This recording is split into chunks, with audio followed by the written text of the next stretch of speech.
tough job to have with the DSS. It's a lot of pressure with that. We've heard several comments on the DSS today. And I think going back to the reason why we're here is that we wanted to see what our options were going forward. And I don't think we're here today to make any decision on this, but it's certainly given us options to think about and look at. Yeah, it's not an easy job, and it's certainly you hear more negative than you do positive sometimes with this. But I certainly appreciate it, and in my opinion, we'll review this. I'll review it and see what we think works best for our county. It is extremely important because DSS does deal with a segment of our population that quite frequently and often can't help themselves. So we need to intervene there, particularly from my perspective, our children. Previously, we've been down this path by this board and talked about this subject before. And again, previously, we were advised that we had one of two choices: leave things as they were, or combine the Department of Health. But that is not the case. No. So what we had been presented previously was inaccurate, which is, well, I appreciate your clarity on that and how you so very well laid out the possibilities and various routes that we could take. What you're saying is DSS could be combined with another agency such as PATS or Veterans Affairs, or doesn't have to be the Health Board.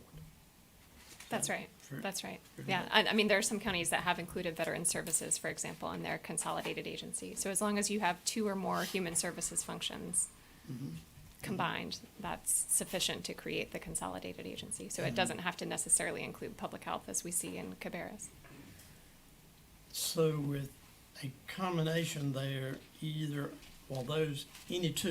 those two boards would go away.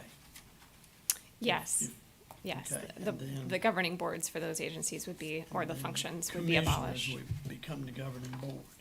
They could, or the commissioners could appoint a governing board, either way. And the county manager then would become the lead person there. They would have more, the director of that agency would report to the county manager, yes. So the Exactly. county manager would have more authority over the agency, yes. Yes. Okay. From the employee standpoint, what changes there? The employees are no longer subject to the State Human Resources Act unless you choose to keep them subject to it. Which means, for example, that there's sort of less red tape and regulation around things like employment protections, just cause protections, again, depending on what you have in your existing county policies. So some counties have policies that are more similar to the State Human Resources Act. Others have policies that are a lot more different. So the amount of change for employees really depends on what they're shifting to with the county personnel policies. So they could shift to and fall under the county HR department. That's right. Okay. Yeah, by default, that's what would happen unless you chose to keep them under the State Human Resources Act. Okay. Currently, how does that work? The employees are paid by the newly adopted salary scales that we set up. Is that correct? Yes, And that is not- correct. Not state. Right, but Anyway. we did go through a process with the State Office of Human Resources to ensure that our new salary schedule is in alignment with what their expectations are. So currently, there are many things that we run by the Office of State Human Resources. Any new positions that get added, they do need to approve that. Any position reclassifications, new position titles that are created, that goes through Office of State Human Resources. When it comes to things such as disciplinary matters, often they are consulted, but our HR department is still very involved too. There's sort of 2 points of consultation there, and there are certain disciplinary practices that apply to them under the State Human Resources Act, as far as the director having the final decision, and then there being an appeal level beyond that to the Office of Administrative Hearings. And then when it comes to hiring, Office of State Human Resources is also involved in determining whether or not the candidates meet minimum requirements for the position. So all of those various aspects, and there are probably some others that I'm leaving out, is the role that they are currently playing within our departments of social services and health. But our HR department is still running the recruitment processes, developing the classification and pay plans, offering a variety of support and assistance as well. So the manager would still be, the supervisor. Under the consolidated agency, Yes. then the manager does become a part of that. If the board assumes the role of the DSS or the health board, then the employees still stay subject to the State Human Resources Act, and those directors report directly to the Board of Commissioners in their capacity of either the health board or the social services board. And correct me if I misspeak. That's right. So in the first option we talked about, where the Board of County Commissioners becomes the governing board for the agency but doesn't consolidate, then the county manager does not, the county manager's role doesn't change. They don't become more involved in the agency or the director doesn't report to them. The director continues to report to the board. Now they would be reporting to the Board of County Commissioners instead of an appointed board, but there would not be that direct authority of the county manager over the director or over the director's hiring decisions. So it's a little bit different than the consolidated model. Okay. I have a question on funding. Is the funding change in any way, whether we go consolidated or not? No. And from a legal standpoint, if something were to come up legally, would that be against, does that change at all as far as what our responsibilities are on that? You first. I don't think so. I mean, the county is still ultimately, could still ultimately be liable in the same way that they could if you had a separate standalone department. So I don't think consolidating changes that. Probably does create more opportunities for the county to be named as a defendant in a lawsuit if it's filed, whether the county could be dismissed or not. Probably doesn't change the actual scope of liability. Right, right. Now there, yes, sir. You mentioned new hires. I've been here for 3 years almost. Next month will be 3 years. I've seen one new hire, What do you mean by that? a new position. And we approved that this year, this year's budget. New positions within social services? Yes, ma'am. Okay. I don't But remember there the could be exact, something I yes, don't number. remember, but I Right. just- I We remember did one. approve several in this year's I budget. think it's quite interesting that a quarter of the state has opted to make changes. That's all.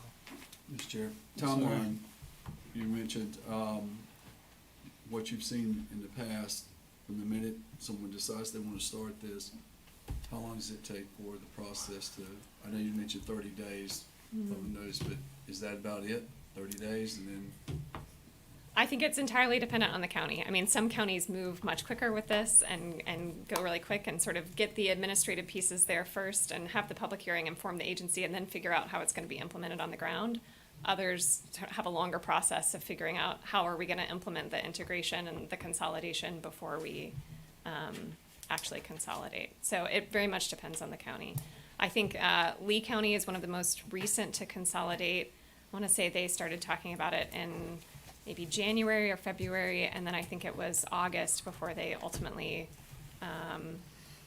they made the decision early, sort of in the spring to consolidate, and then it was towards the end of the summer when they actually formally consolidated and appointed a director. But other counties have certainly moved more quickly. Any other questions, comments? One quick question, and number one, thank you for the presentation, very eye-opening, and as the chairman had previously mentioned, it was either one or the other, that's always it's been presented to us, so this has been most enlightening.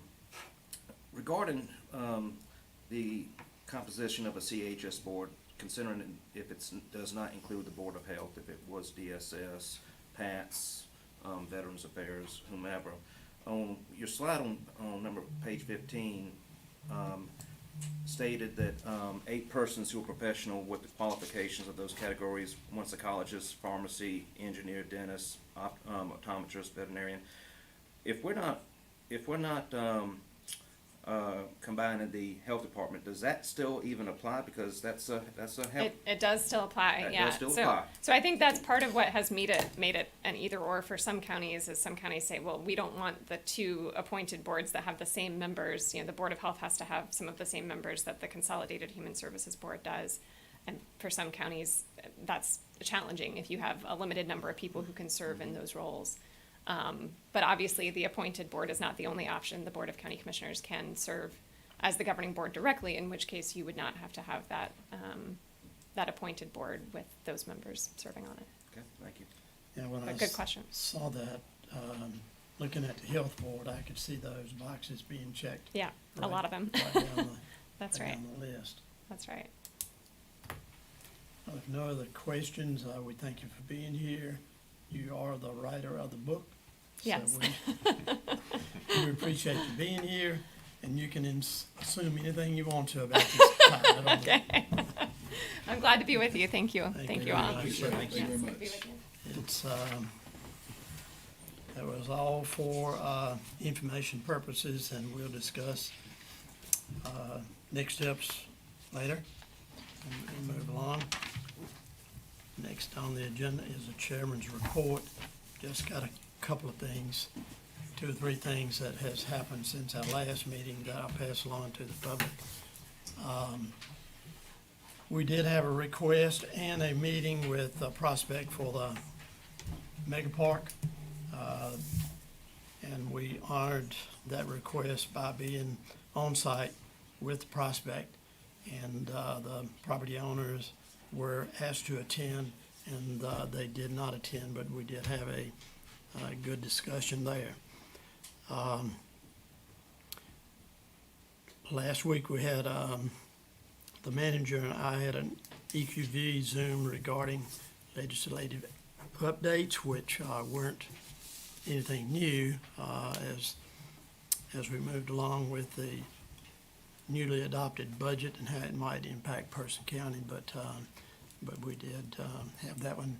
That EQV, was that the last one that we're contracted? We have one With more. at the one end more of the meeting, month, okay. yes. And I took part in an interview with Duke Energy. Last week, they had a board meeting, and that was Zoom for us. And during that interview, there were several questions that were asked, but primarily, they were interested in the impact of Duke Energy in Person County, which was very easy to answer. And I reminded those board members that the impact of Duke Energy over 6 decades is immeasurable. We are what we are today economically, I believe, in large part due to Duke Energy, and wanted to emphasize the importance of continued generation here in Person County, and with the new technology that may be coming and the proposed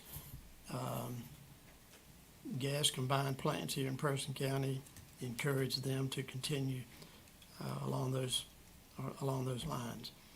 And we had a very productive airport committee meeting last week. Talked about the runway re-strengthening project, which is underway and will require a shutdown of the airport for some days. Not sure exactly what that may be, and that'll probably be spring of '24. And also the runway extension project, which is beginning to shape up. The environmental steps required there are being undertaken, and we also discussed the possibility of, construction of a new terminal there, but, those are just some things that have or did occur after last commissioners' meeting. And that's all I have, Manager Kathy. I have a few things to report. The 2025 reappraisal is underway. We expect that this process will take about 16 months to complete, and the first step will be updating photos of properties. So on the county website, under the tax administration page, we do have a link for reappraisal, and on that, we have put photos of the appraisers and the vehicles that they'll be driving. So if the public does see them out and about, they'll know what's going on. And we will continue to share information with the public throughout this process, so that everybody does know what's going on. We have identified a date for the Charters of Freedom dedication ceremony. That will be Thursday, November 2nd at 4 p.m. And at that time, the settings will be complete, and we will be happy to share that celebration with the public. The Foundation Forward is putting together some promotional materials for that event, so we are waiting to receive those from that organization so that we can share more information. And then as far as a broadband update goes, Charter is completing some of its projects within the county with federal funding that they received. Zytel received one of the Great Grant Awards from the state, and they are still in the engineering phase for their project, and we do hope to see that started soon. Brightspeed received the second Great Grant Award, and we have signed the agreement with them, so they will be getting that project underway as well. And then the next phase is the CAB program through the state, completing access to broadband, and the county still has over $2.5 million set aside in ARPA funding to use towards broadband expansion, so we definitely see the opportunity to leverage that through the CAB program. And the next step will be for us, in terms of county staff, to work with staff at the state level to create a map of eligible addresses within Person County. And the criteria for identifying eligible addresses will be different than the criteria that was used through these other grant-funded programs. In those cases, only addresses that were deemed unserved by the criteria could be eligible for the grant award, but those definitions have evolved, and we will be seeking to serve unserved as well as underserved addresses with the CAB program. So that is going to open up many, many, many more eligible addresses. And what we'll do is we will create a map of those, and then we will release that for providers to respond with proposals for serving those addresses. So our objective will be to reach as many as possible through this next round of funding, and then we will continue to work towards serving 100% of the population, which is ultimately the goal at the federal, state, and local level with all of this funding that is currently available. Did you have a date on the maps? No, we have to get on the calendar, which we We've been continue asking to for ask that. about. Yeah, we've been Right, asking so about that for quite they a have, while. at the state level, they have a couple of mappers that are working with counties, so it's a matter of being able to get us worked into the schedule. Okay, the grants that we received, Zytel, Spectrum, county funding, this sort of thing, do they overlap or do they enhance each other? How's, They build upon each other. In this case, if an address receives a grant-funded award, they're no longer eligible to receive funding from other programs. So the programs that have been awarded so far, such as the federal funding that was awarded to Charter, made those addresses ineligible for the state awards. And now the state has awarded 2 programs. So those are covered, and they'll receive service from those 3 providers. And then we're continuing to work on identifying other other providers who may be able to serve Person County and reach those other addresses that do not currently have adequate service. and that's where the county funding, Yes, come we'll in. be able to leverage that. The county will be eligible for up to $8 million from the state through the CAB program. And then we can leverage the $2.5+ million that we still have set aside in matching funds. And of course, the providers will be putting money into these projects as well. So there's the opportunity there for us to be able to have another very substantial project. Okay, thank you. Commissioner Sims? Thank you. I haven't had any committee meetings since our last board meeting, but I do want to mention that we had a very successful personality festival. We had a very successful event before the personality festival, the concert, and I was working both of those events, and we had a lot of people. It was may have been the biggest crowd, but the weather was great. And again, it just shows there were several committees that worked together to make this happen.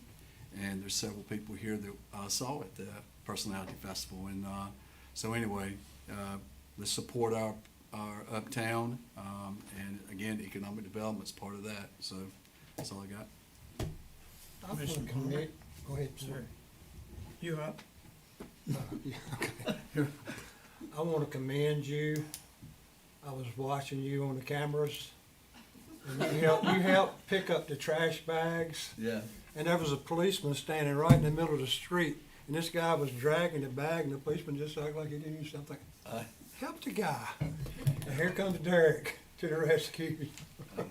But, That was my job. okay, my report is I went and spent about an hour with Miss Julie Maybe, Tourism Development. She's a charming lady. If you haven't been to speak with that lady yet, I advise you, you need to go spend some time with her. We are lucky to have her, and she has a new assistant with her. Can't remember the lady's name.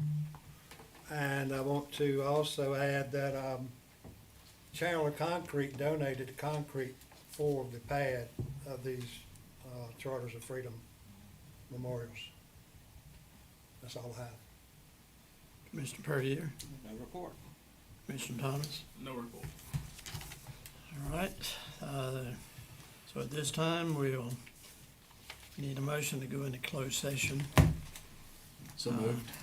for General Statute 143, 318, 11A5. Those permitted to attend, the county manager, Kathy Clerk to the board, Michelle Solomon, county attorney, Ellis Hinkins, and General Services Director, Ray Fashy, and Finance Director, Amy Weinberg.